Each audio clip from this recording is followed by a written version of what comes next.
नमस्कार मित्रांनो, नेहमीप्रमाणेच मी एक छोटीशी कविता करण्याचा प्रयत्न केलेला आहे. तर ती कविता वेळेसंदर्भात आहे.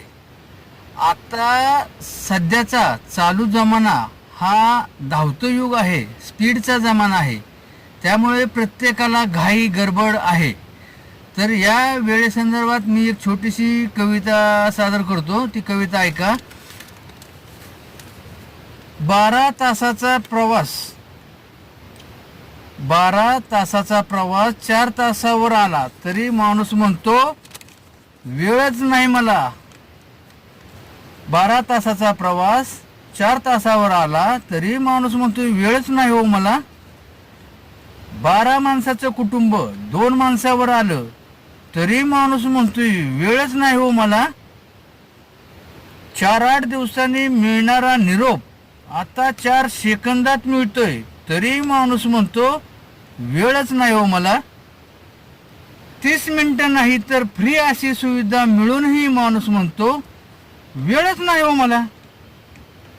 वर्ष लागायचे दूरच्या माणसाचा चेहरा पाहण्यासाठी, तोच चेहरा आता काही सेकंदात पाहायला मिळतो तरी माणूस म्हणतो वेळच नाही हो मला.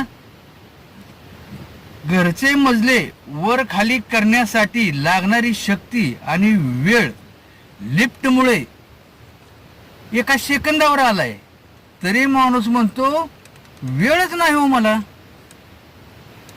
तासोन तास बँकेच्या काउंटरवर व्यवहार करण्यासाठी वेळ घालवणारा माणूस आता काही सेकंदात व्यवहार करतो तरी माणूस म्हणतो वेळच नाही हो मला.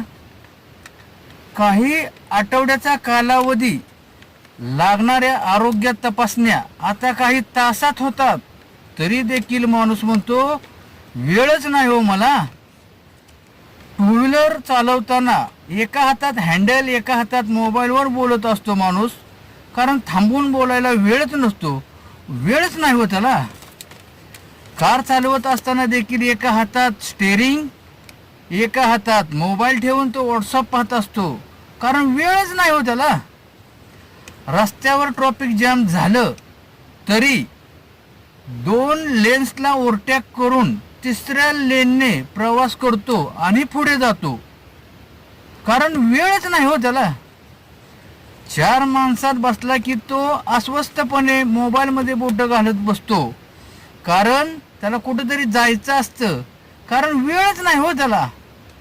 एकटा असला की तो निवांत असतो, पण समोर कोणी येतात त्याची चलबिचल होते, कारण वेळच नाही हो त्याला.